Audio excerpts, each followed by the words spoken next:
হঠাৎ কোনো এক রাতে ওনারা কি স্বপ্ন দেখেছিলেন জানি না, সকালে সেই উল্টাপাল্টা কথা শুরু করে দিলেন। শুধু আজকে যারা ফেসিবাদকে ফিরিয়ে আনার ষড়যন্ত্র করে আমাদের উপরে দায় চাপের ব্যবস্থা করছেন, তাদেরকে বলতে চাই, পুরানো ফেসিবাদ যদি আবার আসতে চায়, আবার লড়াই করব, পরাজিত করব ইনশাআল্লাহ। আমরা ভয় পাচ্ছি না। আর নতুন কেউ আবার নতুন করে ফেসিবাদ হওয়ার জন্য যে চেষ্টা করছেন, তাদের পরিণতিও বিগত ফেসিবাদের চেয়ে ভালো হওয়ার কোনো কারণ থাকবে না। বিএনপি আজকে কি নিয়ে লড়াই করছে? তারা মাসের পর মাস আমাদের সাথে এক হয়ে 31টি দল মিলে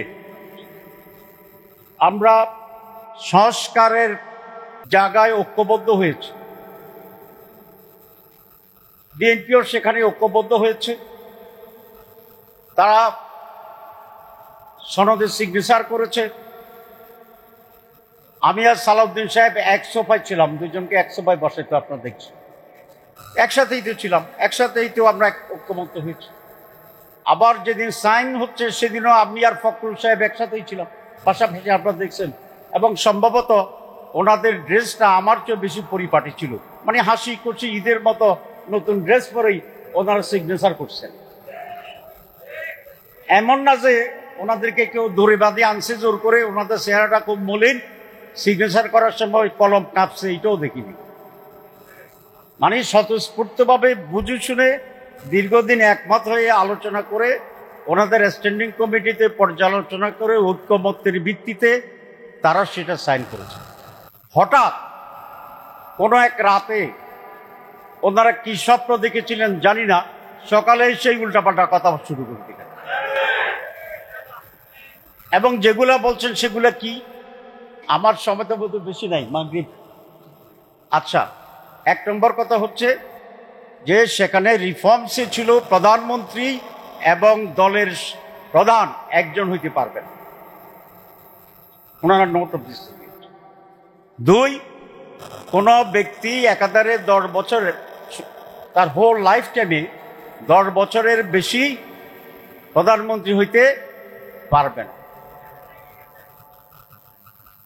এগুলো যদি অ্যামেন্ডমেন্ট হয় তাহলে স্বৈরাচারী চরিত্র এবং স্বৈরাচার হিসাবে আবির্ভূত হওয়ার সুযোগটা থাকে না। তো এটার বিরোধিতা করা মানে কি, যে ওনারা আবারও স্বৈরাচার হওয়ার একটা চিন্তাভাবনা মাথায় আসে। আমরা যেটা বলি ফেসিজমের যে কথা বলি, ফেসিজম কিভাবে তৈরি হয়? ফেসিজম তো আকাশ থেকে পড়ে না। পৃথিবীর কোন লোক দেখছেন যে হঠাৎ করে আকাশ থেকে একটা ফেসিজম, ওই যে বিমান উপরে ধ্বংস হয়ে গেলে যেরকম ফুটতে থাকে, এরকম ফেসিজম ফুটছে, এরকম কোন চিত্র সাংবাদিক ভাইরা দেখছেন কিনা? ইতিহাসে লেখা আছে কিনা? কোন সাক্ষী আছে কিনা? তো ফেসিজম তো নিজ মাটি থেকে, শাসন থেকেই গড়ায়। তো গড়ায় কখন? যখন এক ব্যক্তির হাতে অসম ক্ষমতা থাকে। আমরা তো সেটাই চেঞ্জ করে দিয়েছি, এদেশ মানুষ তো সেটাই চাচ্ছে। তাহলে বিএনপি ভিতরে ভিতরে আবার ফেসিস্ট হওয়ার একটা খায়েশ আছে মনে হচ্ছে, যেই কারণে ফেসিজমের যে রাস্তা আমরা সংস্কারে বন্ধ করতে চাইছিলাম, এগুলো আমরা বন্ধ করতে দিচ্ছি না। তাহলে অসুবিধাটা কোথায়, যে একজন 10 বছর থাকবে না? এতবার প্রধানমন্ত্রী হওয়ার ইচ্ছা থাকার দরকারটা কি? দেশ ভালো চালান, দেশ যদি ভালো চালান, সৎভাবে চালান, গুড গভর্নেন্স হয়, তো 5 বছরও কোনো প্রধানমন্ত্রী থাকতে পারবে না, চাইবে না। কারণ তার উপরে দেশ শাসনের এত দায়িত্ব এবং বোঝা, সে করলো যে আমারে 5 বছর পরে আমার ছাইড়ে দেন। তাহলে 10 বছর তো তবু আমরা বলছি থাকতে পারেন। বাংলাদেশের ইতিহাসে 28শে অক্টোবর একটি জাতির গৌরবের একটি দিন, এবং বাতিলকে লাঠি এবং বৈঠার আক্রমণকে, সশস্ত্র আক্রমণকে স্বল্প সংখ্যক মানুষ হাজারো মানুষকে মোকাবেলা করার ইতিহাস। এটাকে অনেকটা বদর যুদ্ধের মুসলমানদের দুঃসাহসের কথা আমাদের স্মরণ করি। এবং সেদিন বদরের যুদ্ধে আমাদের বিজয় হয়েছিল। 28শে অক্টোবরও সেই সংগ্রামী জনতার বিজয় হয়েছিল, মিথ্যা পরাজিত হয়েছিল। আওয়ামী লীগ সেই পরাজয় থেকে আরো বেশি হিংস্র এবং স্বৈরশাসকে পরিণত হয়। আমাদের জুলাই এবং অক্টোবরে একটি মহা বিজয়ের মাধ্যমে এবং আওয়ামী লীগের দেশ নেতৃবৃন্দ দেশ ত্যাগের মাধ্যমে তার সমাপ্তি ঘটে।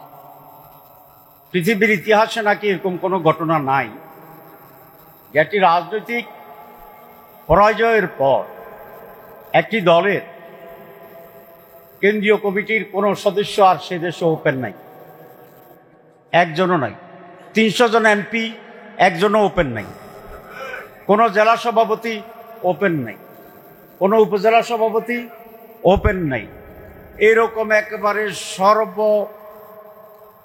সকল স্তরের মানুষের দেশ পালনের নজির পৃথিবীর ইতিহাসে এই নাকি একটি মাত্র। আমরা ফ্যাসিবাদকে ভয় পাইনি, আমরা সংগ্রাম করেছি, লড়াই করেছি, লড়াই বিজয়ী হয়েছি। কিন্তু এদেশের তরুণ ছাত্র সমাজ, এদেশের জেনজিরা লাল কার্ড দেখিয়ে দিয়েছে। হাজার হাজার সেই খুনিরা এদেশ থেকে পালিয়ে যেতে বাধ্য হয়েছে। কিন্তু দুর্ভাগ্য, আবার সেই দেশি বিদেশি ষড়যন্ত্রের পদধ্বনি শোনা যাচ্ছে। আবার সেই ডিপ স্টেটের অ্যাক্টরস তারা আবার সক্রিয় হয়েছে। তারা বুঝে গিয়েছে জনগণের আস্থায়, জনগণের ভোটে তাদের মনোনীত দলকে ক্ষমতায় নেওয়া যাবে না, ক্ষমতা নিতে পারবে না। তাই তারা আবার ষড়যন্ত্রে লিপ্ত হয়েছে। কিন্তু আমি নিশ্চিত এদেশের জেনজির পকেটে আরো বহু লাল কার্ড রয়েছে, তারা লাল কার্ড বের করে দেখিয়ে দিবে। প্রিয় সুধী, ফ্যাসিস্ট সরকার 15টি বছর টিকে ছিল একটি মিথ্যা বয়ানের মধ্য দিয়ে। তারা 71 ইস্যুকে নিয়ে এসেছিল বারবার, তারা ধর্মীয় উন্মাদনাকে নিয়ে এসেছিল, জঙ্গি নাটক করেছিল, কিন্তু তাদের শেষ রক্ষা হয়নি। আবার নতুন করে আমরা শুনতে পাচ্ছি মৌলবাদের কথা, শুনতে পাচ্ছি ধর্মের রাজনীতির কথা। এই সবই হচ্ছে ষড়যন্ত্রের বহিঃপ্রকাশ। আপনারা ষড়যন্ত্র থাকবেন, সজাগ থাকবেন, এই সব ষড়যন্ত্রকে রুখে দিতে হবে। প্রিয় সুধী, 15 বছর ফ্যাসিবাদ টিকে ছিল জাতীয়তাবাদী শক্তি এবং ইসলামী শক্তির মধ্যে অনৈক্য সৃষ্টি করে। আবার ষড়যন্ত্র শুরু হয়েছে এই দুই শক্তির মধ্যে যাতে অনৈক্য সৃষ্টি হয়, আবার যারা সুবিধা নিতে পারে। কাজে এই ব্যাপারে আমার উদ্যত্ত আহ্বান থাকবে জাতীয়তাবাদী দল এবং ইসলামী শক্তির নেতৃবৃন্দের প্রতি, আপনারা সুদৃঢ় ঐক্য গড়ে তুলুন, জাতীয় ঐক্য তৈরি করুন, দেশকে, দেশের স্বাধীনতা সার্বভৌমত্ব থেকে আপনারা অক্ষুণ্ণ রাখুন। পরিশেষে আমি বলতে চাই, আপনারা প্রতিযোগিতা করুন, রাষ্ট্র কিভাবে পরিচালনা করবেন তার প্রতিযোগিতা করুন। ভালো ভালো পলিসি দিন, জনগণের সেবা দিন, রাষ্ট্রযন্ত্রের প্রতিটা অর্গান যাতে মানুষের সেবা দিতে পারে তার প্রতিযোগিতা করুন। ক্ষমতায় যে লুটপাটের চিন্তা বাদ দেন, ক্ষমতায় যে চাঁদাবাজি টেন্ডারবাজির চিন্তা বাদ দেন, ভালো গুড গভর্নেন্স সৃষ্টির প্রতিযোগিতা করুন। আপনারা যদি 5 বছর গুড গভর্নেন্স সৃষ্টির মধ্য দিয়ে জনগণের আস্থা অর্জন করতে পারেন, আবার জনগণের ভোট নিয়ে ক্ষমতায় আসবেন। আর যদি আস্থা অর্জন না করতে পারেন, অন্য কোনো দল যদি আস্থা অর্জন করতে পারে তারা ক্ষমতায় যাবে, তাদেরও পরিণতি তাই হবে যদি গুড গভর্নেন্স সৃষ্টি না করতে পারে। কাজে আমি জানাবো, পুরনো বয়ানে আর দেশ চলবে না, নতুন করে ভাবতে হবে, জনগণের কথা ভাবতে হবে, লুটপাটতন্ত্রের কথা মাথা থেকে মগজ থেকে দূর করে দিন। দেশের মানুষের জন্য সরকার গঠন করুন, ষড়যন্ত্র করে আর ক্ষমতা আসতে পারবেন না। সকলকে ধন্যবাদ। আল্লাহ হাফেজ। বাংলাদেশ জিন্দাবাদ।